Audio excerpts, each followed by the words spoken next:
Hello everyone, welcome to Malik Jor 34 channel. This is Malik Arjun. In this today's session, I'm going to demonstrate one of the document which I used to prefer for any kind of migration projects or any kind of duplicate target database projects, or building the new environment for the existing environment. So whatever the project it is, I have a couple of documents. Like one is for migration using RMAN duplicate database, or migration using a transportable table space, or migration using incremental backup, or migration using EXPDP and IMPDP. So I have a couple of run books, documents. I made it ready, and then these are the documents I am going to use it for any of the customer whenever I'm working with a respective project based upon the customer requirement. If customer offered downtime, obviously I'll go with the Armin duplicate database, and if customer do not offer downtime, so I will go with the transportable table space. Or if customer having some challenging environment, and if it is Armin duplicate is not supporting, then I will go with export and import method. So different methods can be used based upon the scenario. So but today I'm going to brief demonstrate on the database migration, or the database duplicate, or building the new environment using Armin duplicate database using Armin backup, using Armin level 0 or Armin full backup. So before I get started with the today's content, if you are new to my channel, I request you to go back to YouTube and search for Malik034, and then please do subscribe. And if you like my videos, please share, like, and comment. As I told, migration documents are very important, or the run books are very important. So whenever you are working with the customer live environment, you should prepare a run book or a document, and then you have to follow strictly that document as I told in the previous video. So the run books are very important. So if you see, this is my run book, database migration document using Armin duplicate. So assuming that customer is offering a downtime, so I obviously go with the Armin duplicate using a level 0 backup or Armin full backup. So the migration document looks like a table of contents. If you see, all these are the major steps I'm going to perform. So if I quickly brief about this document, so the environment is going to be like this. The target database is going to be ProdDB. The owner is Oracle, and the primary group is OInstall, and secondary group is DBA. And the Oracle home is going to be user app Oracle product 11.204 ProdDB. And it is going to be two node rack, rack 1 and rack 2 are the two cluster nodes. And what is my source database? Assuming my source database is going to be DevDB, and owner is Oracle OInstall, and the secondary group is DBA, and the Oracle home is going to be user on app Oracle 11.204 DevDB. And this DevDB is again two node cluster, and the two cluster nodes are node 1 and node 2. So this is my the current environment. The DevDB is my current environment, and ProdDB is going to be my target environment where I'm going to build. So first you need to create a Oracle user on the target server on rack 1 and rack 2. On rack 1 and rack 2 you need to create a Oracle user. So for that you need to have a root user for those rack 1 and rack 2. Once you have a root user, you just need to verify with I'm going to assign this 1001 ID for Oracle, and this 1001 2 3 4 5, these 5 IDs I'm going to assign it to the respective groups. So first I'll check etc passwd whether this ID exists or not, and etc group whether this 1001 to 1005 these already IDs are assigned or not. I'll just verify it. If those are not assigned, you can use it. So what I'm going to create now, like I'm going to create a group add. I'm going to add all these groups: OInstall, DBA, Rackhopper, ASM DBA, ASM admin, and I'm assigning the group ID as 1001 2 3 4 5. I'm assigning these are the IDs, and these are the groups I'm creating it. So before creating or before assigning these IDs, make sure these IDs are not used by any of the group, right? You are verifying it here. Similarly for Oracle user, I'm assigning 1001. So I'm verifying in the etc passwd whether this is assigned or not. If it is not assigned, I'm going to create the user here.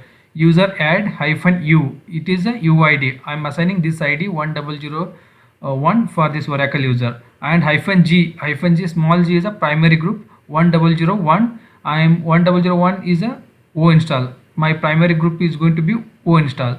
-d, this is going to be directory, home directory for this Oracle user, and -s, it is a bash profile for this Oracle user, and -c, it is a comment section for this Oracle user. So for this Oracle user, I created ID as 1001 and assigned primary group as a O install. This 1001 is because 1001 is O install. So then I am modifying the user mod, and I am assigning the secondary group. This -g is the secondary group. I am assigning ASM DBA, rack open, DBA and ASM admin. All this I am assigning to this Oracle user. So first I am creating the user, and then I am modifying the user with the user mod command, and I am assigning the secondary groups. And then after creating the user, you just verify ID Oracle. It will say what is your UID, what is your GID, and what are your secondary groups. Everything it will show here. And now you are going to reset the password, passwd Oracle, and you are going to set it a new password for this Oracle user. Okay, this is about creating the Oracle users. And then you need to create a passwordless SSH connection for the Oracle user. For that, you need to log in with the Oracle user, and you need to create a SSH keygen. SSH keygen, it will generate ID RSA pub, and then whatever the content inside this ID RSA pub, copy that one and paste it inside your authorized key on the node 2, so that from node 1 to node 2 you are able to log in SSH passwordless SSH connection. Similarly, on node 2 you generate the public key ID RSA pub. The moment run this command, you run it, it will generate one ID RSA pub, and copy that content from node 2 and paste it inside this authorized key on the node 1, so that from node 2 you will be able to log into node 1 without password. It is like passwordless connection. So that is the second step. You are creating the passwordless connection, and then once you create the passwordless connection, you just verify SSH rack 2, it will automatically connect to rack 2. And similarly, from rack 2 you try to connect to rack 1, it will connect to rack 1. So just verify the passwordless connection. And then the third step is creating the directories. You can create a directory, mkdir and proddb I'm going to create here, and I'm changing the permission for u01 and app. And for the Oracle, inside u01 app Oracle, I'm changing the ownership as a Oracle O install. So create the directories, and once you create the directories, and you can Oracle home cloning, like you can take a tar backup of your source database and then clone it here in the target database. How you are going to create a tar backup? You just tar-cvzdf, you give the tar name, and whatever there inside my dev db, it is on node 1. Remember, it is my source database. Under whatever there under dev db database, I'm going to tar it everything inside in this file. So I'll just, once tar is done, I'll copy the tar file to my target. I'll do scp on the node 1, like rack node 1 and rack node 2, my target nodes. I both the target nodes I will copy under my this location, u01 app Oracle product 1124 db home, proddb. So under this directory, I'm just going to copy this tar file, and then I'm going to untar that tar-xvzdf, and then I'm giving that entire file name. It is getting unzipped. And then once you unzip, your both the Oracle directories are ready on both the node 1 and node 2. Node 1 and node 2, both the Oracle home directories are ready. So you just need to run the clone.pl.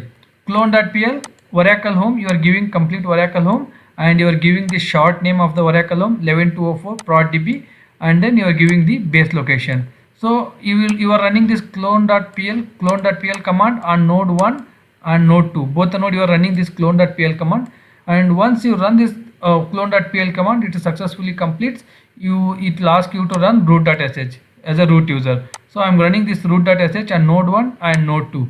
So once you do this root.sh, so you need to run this run installer to update your cluster nodes. What it is going to do, run installer and Oracle home and cluster nodes, you are just adding node 1 and node 2, so that you are taking only one tar backup. If you see here, I am just taking a one tar backup from the node 1. Even though this is a rack node, my source is a rack database, I'm just taking a backup from the node 1, and the same backup I'm using it on both the nodes. And then I'm running the clone.pl command on both the nodes, both the target nodes, and then I'm running this cluster node updates. It is going to update my both the cluster nodes in the inventory. So once that is done, so you need to check whether the rack is enabled or not in your Oracle home. The command is Oracle home rdbms library. You need to run this nm-r and lib knlopt.a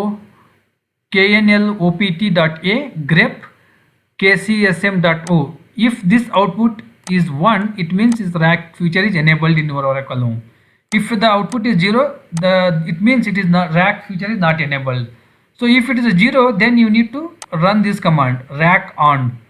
So if you run this make command with the rack on, your Oracle Home is going to be rack Oracle Home, right? So you need to run it on both the nodes. If it is a 0 on both the nodes, you need to run it rack on both the nodes, and then your Oracle Home is going to be rack home.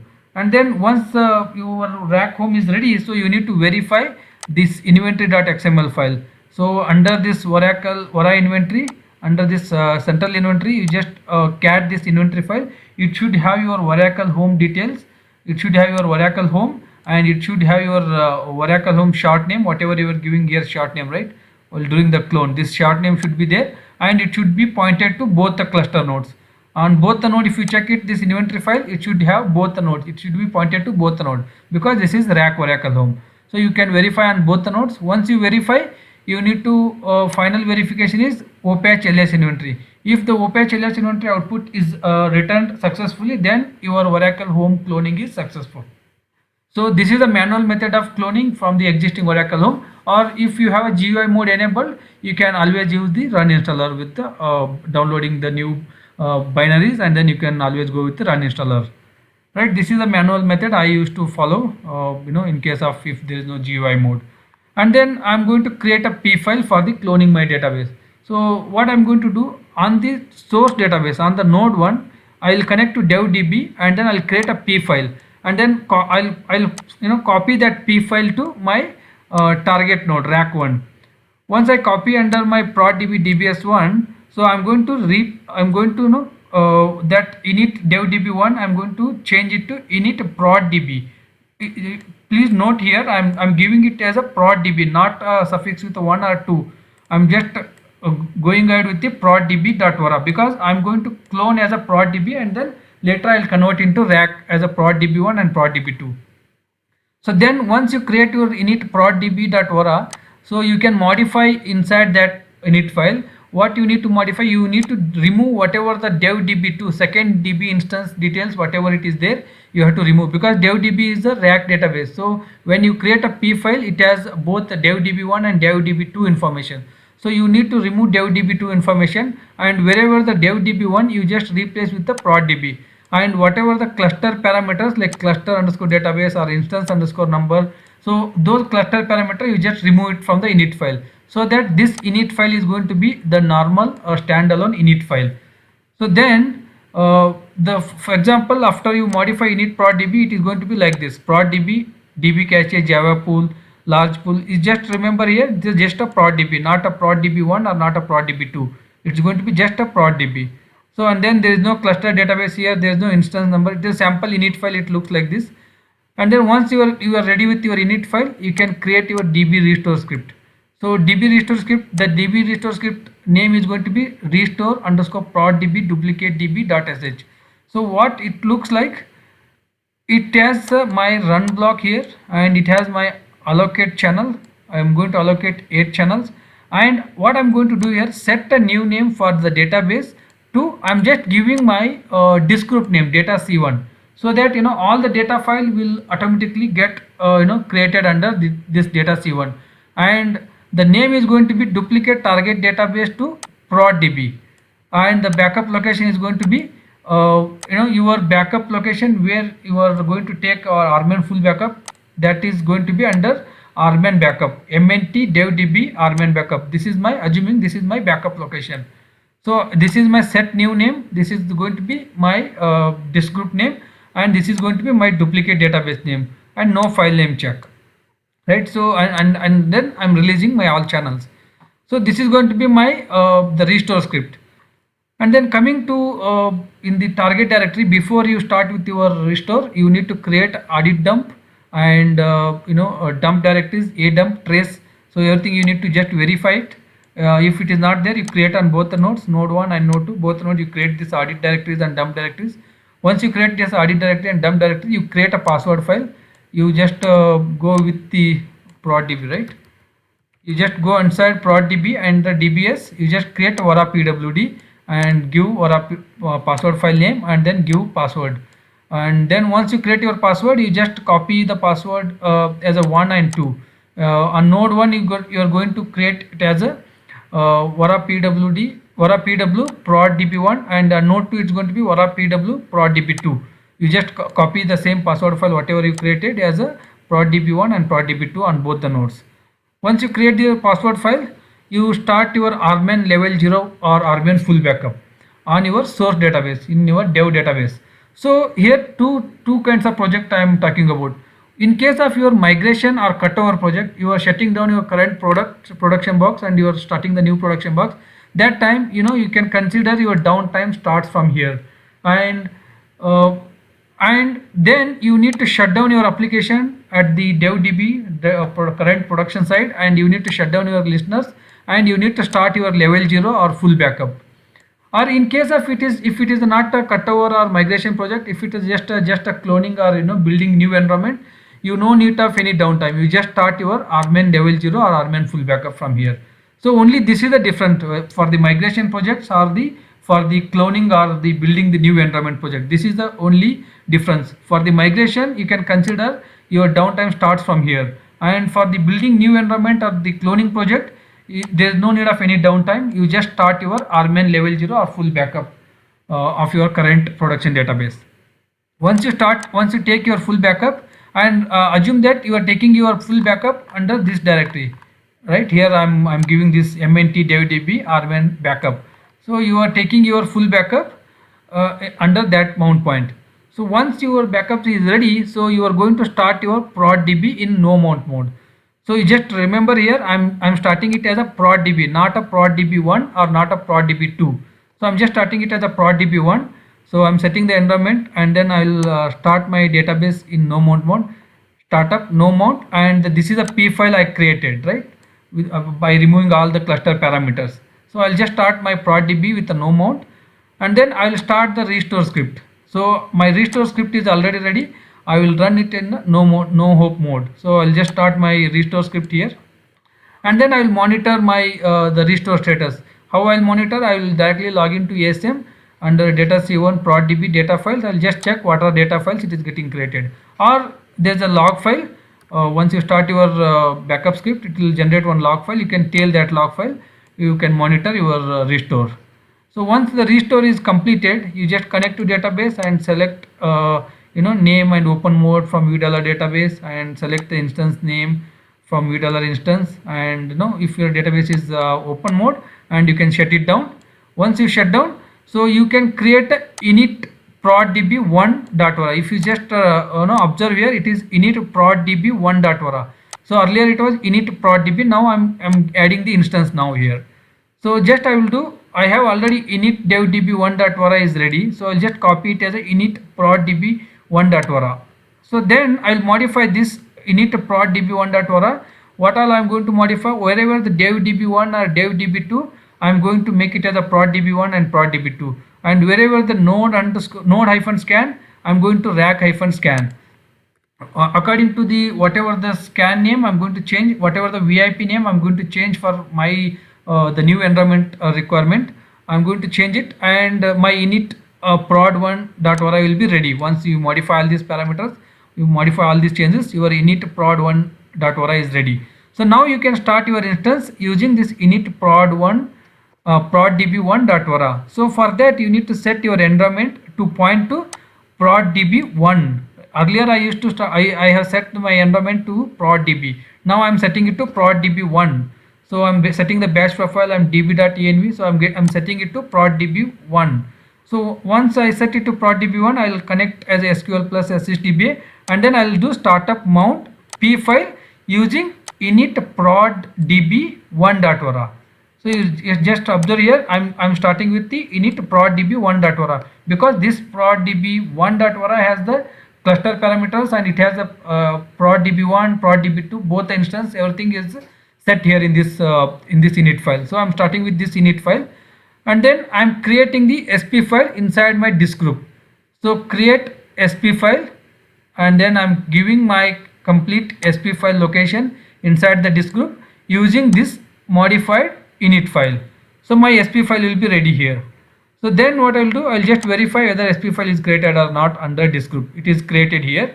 So then I will shut down my database, and then I'll create a local P file init prod.db 1.vara to point to SP file inside my disk group. That is going to be rack1 Oracle Home DBS init prod.db1.vara. I'll just put SP file, and whatever the SP file I created, that SP file location I'm going to pass it here. So I'm going to create this init file, local init file on node 1 and node 2, and point it to my SP file inside this group. So once my init file is ready on both the nodes, which is pointing to my SP file inside my disk group. So what I'll do, I'll shut down and I'll start the instance and I'll verify the SP file. So I'll shut it down. I'll do just startup mount. The moment you do startup mount, locally it will check for this init file, and this init file inside it is pointing to SP file, and my database will start with the SP file. I will do show parameter SP file or show parameter P file. It will point to my SP file, and then I will shut it down my database. So then I will convert my prod.db database to rack database, and I'll add my rack instance 1 and instance 2. So command is sructl add database prod.db -n prod.db -o Oracle Home and -c rack -p my parameter file -t immediate -a data and reco. So then I will add the instances like sructl add instance and instance 1, instance 2, instance 1 on rack 1 and instance 2 on rack 2. So I'm going to add my both the instances. Once I add my instances, I will do status check. I will do stop the database. I'll start using sructl and I'll check the status. My database will be up and running on both the nodes. So once your database is up and running on both the nodes, and you can just connect to your database on both the nodes, and just to verify your SP file, it should be pointed to your SP file inside this group. So once you are ready with your all the database, you just create your listener and TNS files, and then you can verify your password files. So I'll just go inside my network admin and I'll create my listener.vara file, and then I'll add the static listener registration for listener file, and I'll create my TNS files, and the TNS file should have prod.db, prod.db1 and prod.db2 on both the nodes. I'll just verify this all three connections on both the nodes. I'll do TNS ping for prod.db, prod.db1 and prod.db2 on both the nodes. It should pingable.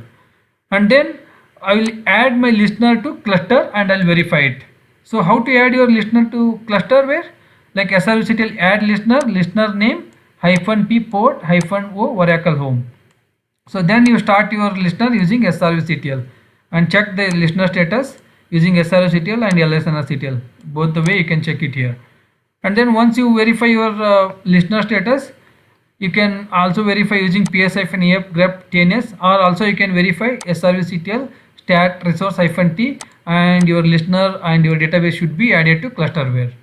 So once you do verification, you do TNS ping on node 1 and do TNS ping on node 2, and then try to connect to your prod.db, prod.db1 and prod.db2 using password file. Password will going to be Oracle or welcome one, whatever you password set it, you try using that one, it should be able to connect. If you try with a prod.db, this prod.db should be able to connect using scan, and if you try with connecting prod.db1 and prod.db2, it should be able to connect using VIP. So just to verify those, and that's it. Look, it will conclude your complete database setup or database migration project. So after successfully able to connect using this password file. So in case if you are having some issue with the connection, so either issue might be your local listener or your remote listener. You just add your local listener using alter system set local listener and the listener name. And similarly for the remote listener, you can add using alter system set remote listener. It's going to be remote listener here, remote listener and listener name and SID equal to star. So and then verify using show parameter. So this is what the document I used to prefer most of the migration documents, or most of the cloning document, or to build the new rack environment. So it is because of if customer offer downtime, you can go ahead with the RMAN. It's the best best method to go ahead with the RMAN duplicate database if customer offer downtime. So in my next session, I'm going to show you one more my runbook document using a transportable table space, and I'm going to show you one more runbook using import export, and also I'm going to show you one more runbook which is using incremental RMAN backup. So take RMAN full backup and then take incremental backup. So there's other migration method. So I'm going to show you in next session, guys. Thank you.